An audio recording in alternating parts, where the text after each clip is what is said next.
Bismillah, tahukah Bapak Ibu bahwa NKRI tidak akan pernah bersatu kembali dari bentuk serikat jika bukan karena satu orang ulama. Dan hari ini umat Islam sedang menghadapi perang yang jauh lebih mengerikan dari sekedar perang fisik.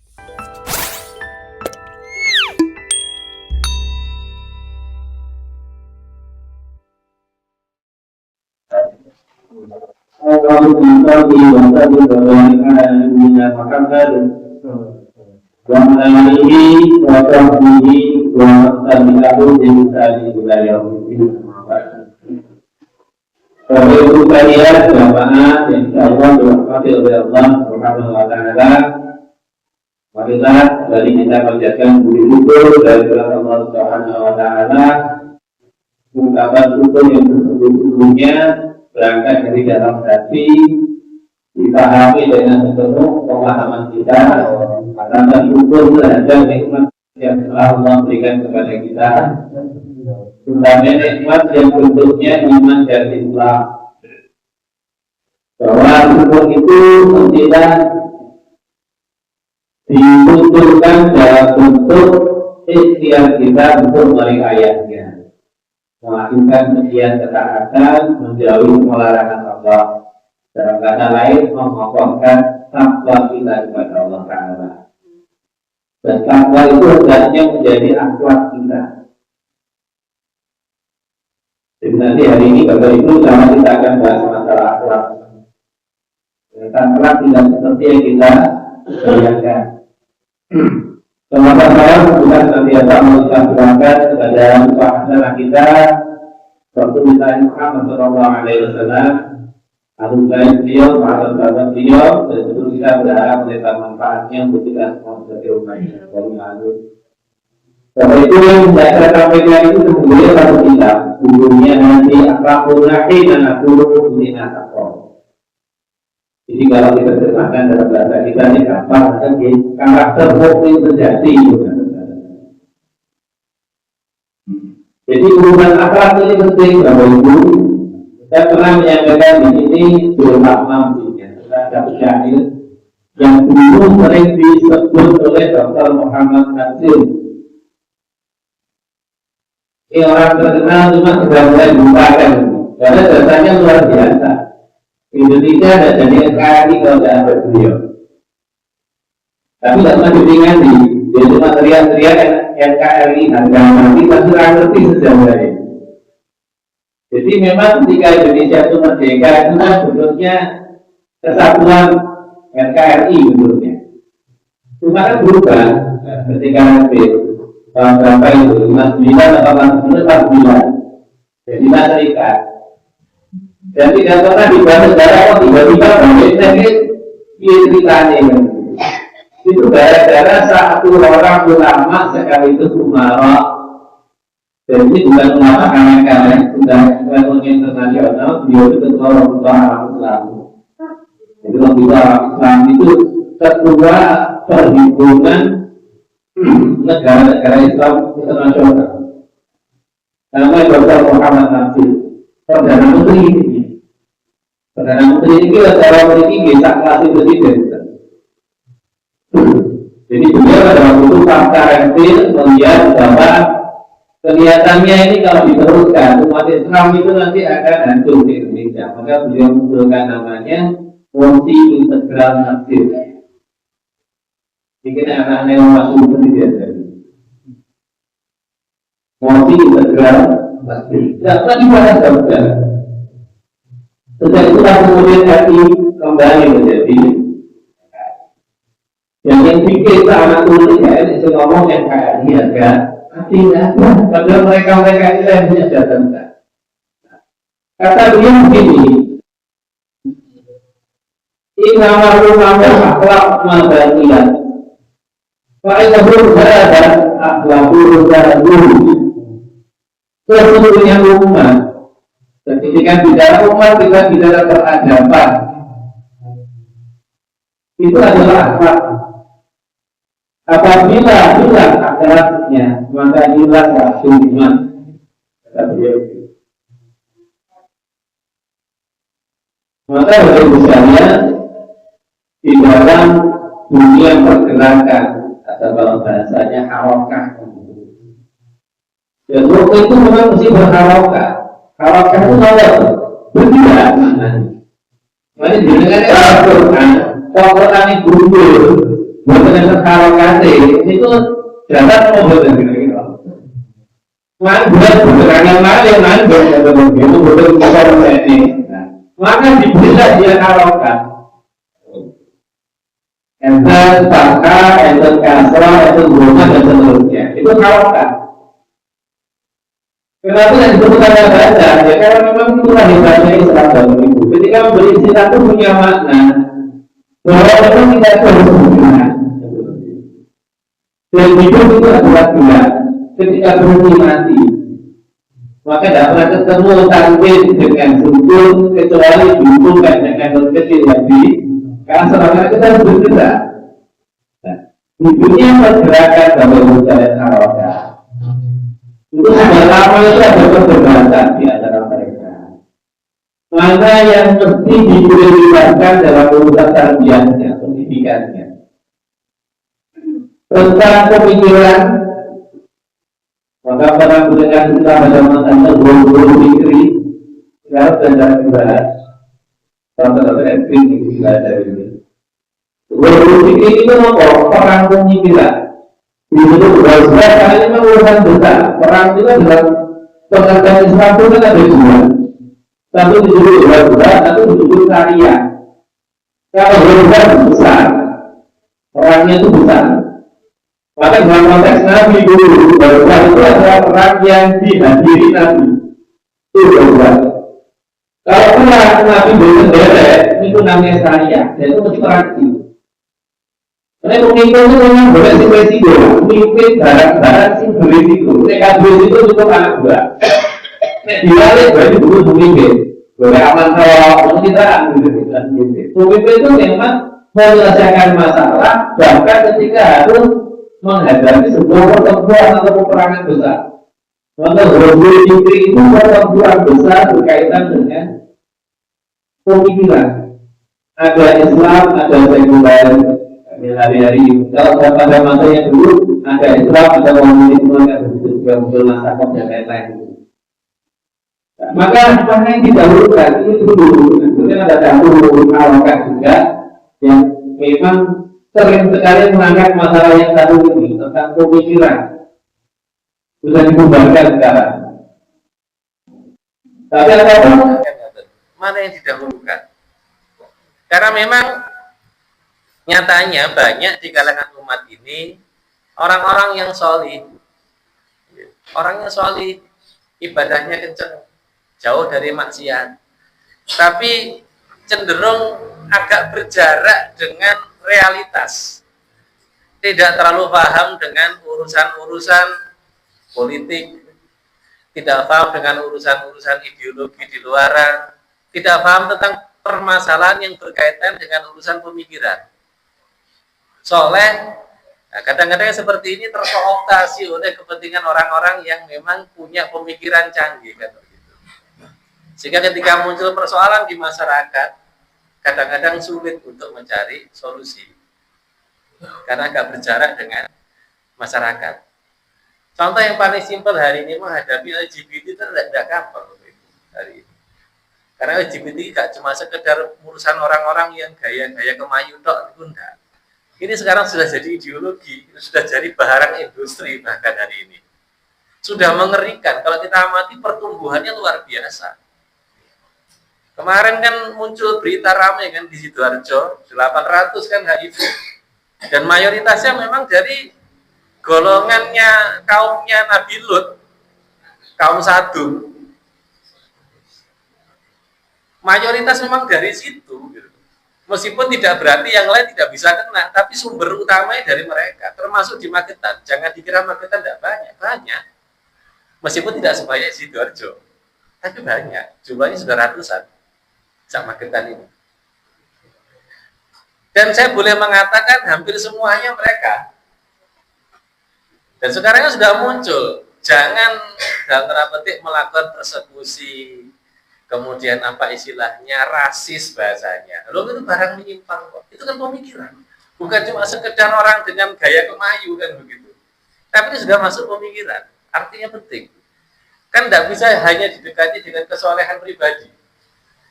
Menjaga, membentengi dari hawa nafsu, betul.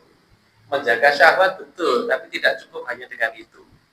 Sementara di sisi yang lain banyak juga di antara kita, di antara umat ini yang termasuk cendekiawan muslim.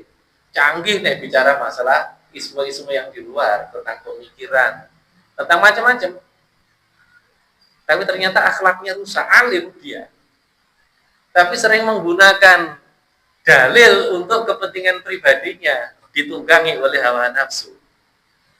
Kalau yang satunya urusannya syubhat, syubhat itulah segala sesuatu yang dipahami tidak sesuai dengan cara-cara Islam itu syubhat. Yang satunya lagi urusannya syahwat. Nah, ini mana yang lebih dulu? Maka Bapak Ibu sekalian, kalau dalam Islam tentu tidak ada yang lebih didulukan, bareng jalannya. Dan itu semua ada muncul dalam yang namanya pendidikan akhlak. Maka Bapak Ibu sekalian, kalau dalam bahasanya Imam Ibnul Haytham, itu ulama besar, beliau ini cucu muridnya Ibnu Hajar al-Asqalani, buyut muridnya Imam Al-Bukhari. Jadi yang jeneng ulama niku ngaten niku Pak, ulama sukses itu kalau muridnya juga sukses. Dan qadarullah mereka ini fikihnya mazhabnya Syafi'i kata Pak. Makanya kenapa mazhab Syafi'i ulama terge? Allah berkehendak memang memperpanjang kebarokahannya, meluaskan kebarokahannya. Padahal yang masalah alim-aliman insya Allah adalah manusia yang setidaknya menyamai beliau. Tapi Allah memang berkehendak bahwa kebarokahannya lebih panjang untuk beliau. Maka ya qadarullah muridnya ya hebat-hebat. Salah satunya berjarak sekian tahun lamanya, puluhan tahun muncul Imam Al-Bukhari. Dari Imam Al-Bukhari muncul muridnya nama Ibnu Hajar al-Asqalani yang masyhur dengan Fathul Bari, yang kita terjemahnya ditumpuk itu dulu 2 meter punjul itu satu judul. Itu punya murid namanya Syekh Zakaria Al-Ansari. Beliau punya murid lagi namanya Ibnu Hajar Al-Haythami. Nah, maka Bapak Ibu sekalian, duwe guru alim, duwe murid alim. Niku ya ana penake tapi akeh gak penake. Maka beliau itu pernah mengatakan, saya ini ya boleh dibilang istilahnya beliau dupit tu bainal hajaroten, digepuki waktu loro. Nek cara Jawa niku digepuki waktu loro. Lah pripun boten digepuki? Nek arep ngaji gitu. Jenengan ini ngaji penak teko-tok lungguh nyatet gitu. Lah nek kalih guru tenanan kaya sekolah niku lho. Gek terus guru nih model kaya Ibnu Hajar al-Asqalani kan mumet. Nek dibedhek ra iso terus piye? Nah, engko wayahe mulang ya mumet. Duwe murid pintere ra karuan jenenge Ibnu Hajar al-Haythami. Nek ditakoki ra iso kan yo isin dadi guru. Makanya marep budal sinau, budal ngaji sinau, budal mulang nggih sinau. Tapi barokahnya punya guru pinter, murid pinter, game piyambake dados tiyang pinter. Maka balik lagi Bapak Ibu sekalian, Ibnu Hajar al-Haythami itu menulis buku pendidikan judulnya Tahdzibul Akhlak. Tahdzib pakai hak nggih, tahdzib. Dari kata hadzaba yuhadzibu. Maknanya napa niki Bapak Ibu sekalian? Tahdzib itu. Jadi secara lughat bahasa itu maknanya memperbaiki, memperhalus, membetulkan. Itu maknanya tahdzib. Ini memang istilah yang tidak sepiro umum hari ini. Tapi perlu saya sampaikan, dan memang ketika kita rubah bentuknya dalam bentuk tarbiyah, pendidikan yang sekarang lebih banyak, ya unsur 3 ini juga tidak boleh hilang. Cuma ketika disebut dengan tarbiyah kan ada unsur kalimat rob. Sehingga tata cara metodologinya itu harus robbaniyah. Robbaniyatul masdar, sumbernya dari Allah, yaitu Islam. Unsur yang terkandung di dalamnya tadi tahdzib, harus ada unsur memperbaiki, memperhalus, membetulkan. Bahasa Inggrisnya kan cari Pak Adi ini ku reformation, refinement. Reformation kan dibentuk ulang. Membentuk ulang dengan apa? Diperbaiki dan dibetulkan. Refinement itu maknanya dimurnikan, diperhalus. Bahasa Arabnya disebut islah, taswiyah, tangqiyah. Islah itu maknanya memperbaiki. Makanya orang yang punya karakter baik disebut solih. Solih itu dikatakan islah, Pak, solaha. Orang yang pekerjaannya memperbaiki, bukan cuma sekedar baik loh Pak, disebut muslih. Jadi muslih itu sak dure soleh. Kalau soleh itu memang konotasinya lebih pribadi. Tapi kalau muslih itu juga di dalam dan keluar. Maka tahdzib itu harus ada unsur islah, memperbaiki. Ya karena watak dasar manusia itu meskipun sebetulnya baik, tapi dalam proses perkembangan hidupnya itu kan menjumpai banyak keadaan. Lingkungannya macam-macam. Sehingga bisa jadi dengan kondisi yang dihadapi itu tumbuhnya itu tidak sesuai dengan aturan. Ibarat pohon ngaten nggih. Cabang-cabangnya itu kurang rapi ngaten nggih. Bentuknya tidak sesuai. Maka mesti dirubah, dirapikan. Yang salah dibenarkan.